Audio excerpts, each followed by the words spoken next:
ಒಳ್ಳೆ ಕೊಡಿಸಿದಂತೋ ಏನಾದರೂ ಇದ್ದಿದ್ದು ಅದು ನಮ್ಮ ಗಮನಕ್ಕೆ ಬಂದಾಗ ನಾವು ಅದನ್ನು ಸನ್ಮಾನಿಸೋ ರೀತಿಯಲ್ಲಿ ನಾವು ಅದನ್ನು ಯೋಜನೆ ಹಾಕ್ಕೊತೀವಿ. ನಮ್ಮ ಕಮಿಟಿ ಸದಸ್ಯರು, ನಮ್ಮ ಇಲಾಖೆಯವರು ಅಂತ ನಾನು ಈ ಮೂಲಕ ಪತ್ರಕರ್ತರಲ್ಲೂ ನಾವು ಮನವಿ ಮಾಡ್ಕೊತೀವಿ, ಅದನ್ನು ಪ್ರಚಾರಪಡಿಸಬೇಕು ಅಂತೀವಿ. ಸ್ವಾಭಿಮಾನಿಗಳಾಗಿ ಬದುಕಿ ಅವರೊಂದು ಜೀವನವನ್ನು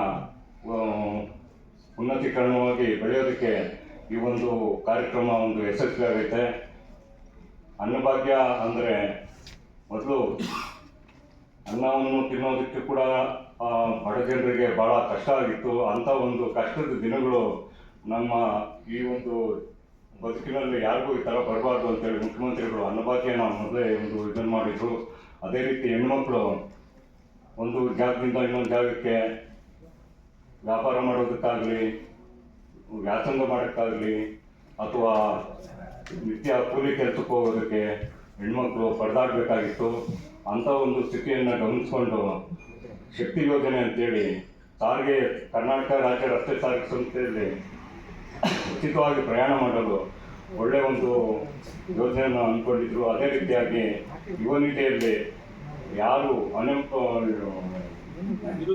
ಪದವಿ ಮುಗಿಸಿ ಮತ್ತು ಡಿಪ್ಲೊಮಾ ಮುಗಿಸಿ ನಂತರ 1.5-2 ವರ್ಷದಲ್ಲಿ ಯಾರು ಅವ್ರಿಗೆ ಕೆಲಸಕ್ಕೆ ಪ್ರಯತ್ನ ಪಡ್ತಾ ಇರ್ತಾರೋ ಅವ್ರಿಗಾಗಿ ಯುವ ನಿಧಿಯನ್ನು ಒಂದು ಸ್ಥಾಪನೆ ಮಾಡಿದರು.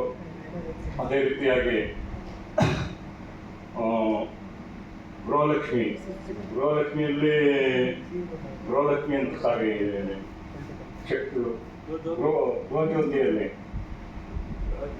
ಗೃಹಜ್ಯೋತಿಯಲ್ಲಿ ಮನೆಗಳಲ್ಲಿ ಬಡವರು ಕರೆಂಟ್ ಬಳಸಿ ಅದನ್ನು ಕರೆಂಟ್ ಬಿಲ್ಲು ಸುಮಾರು ಖರ್ಚಾಗ್ತಾ ಇತ್ತು. ಅದನ್ನೆಲ್ಲ ಉಳಿಸಿ ಅದನ್ನು ಬೇರೆದಕ್ಕೂ ವಿನಿಯೋಗ ಮಾಡ್ಕೊತಾ ಇತ್ತು.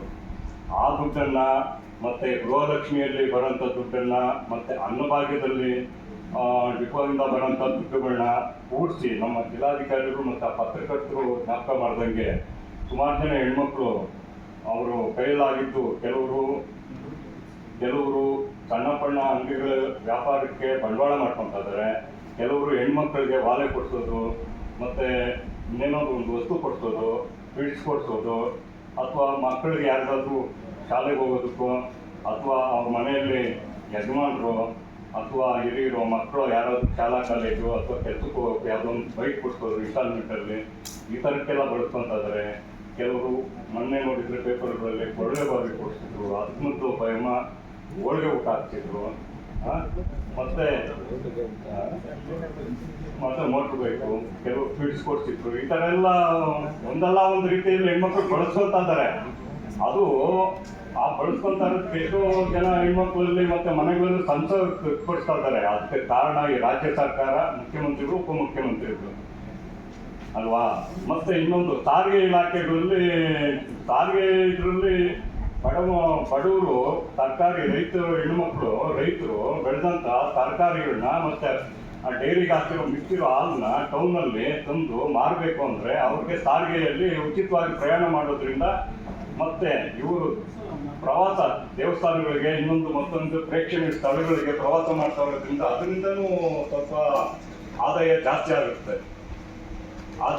ಆಗ್ತಾ ಇದೆ. ಇದರಿಂದ ತೆರಿಗೆ ಕೂಡ ಇದು ಕೂಡ ನಮ್ಮ ಸರ್ಕಾರಕ್ಕೆ ಒಂದಲ್ಲ ಒಂದು ರೀತಿಯಿಂದ, ಮತ್ತು ಮುಜರಾಯಿ ಇಲಾಖೆಗೆ ಒಂದು ಉಂಡಿ ಹಣ ಹಾಕೋದು, ಇನ್ನೊಂದು ಹಾಕೋದು, ದೇವಸ್ಥಾನಗಳಿಗೆ ಬರೋದ್ರಿಂದ ಹೆಚ್ಚು ಸಂಗ್ರಹ ಆಗ್ತಾ ಇದೆ.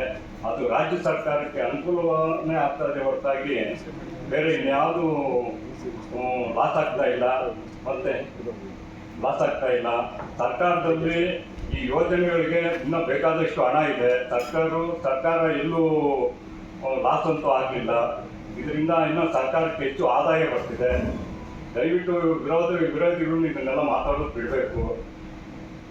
ಮತ್ತು ಇದನ್ನೆಲ್ಲ ಹೆಣ್ಮಕ್ಳಿಗೆ ಮತ್ತು ಹೆಣ್ಮಕ್ಳಿಂದ ಮನೆಗಳಲ್ಲಿ ಗಂಡು ಮಕ್ಳಿಗೂ ಒಳ್ಳೇದಾಗ್ತಾ ಇದೆ. ಇದನ್ನು ಸಹಿಸೋಕ್ಕಾಗ್ದೇ ಬೇರೆ ರೀತಿ ಮಾತಾಡ್ಬಾರ್ದು.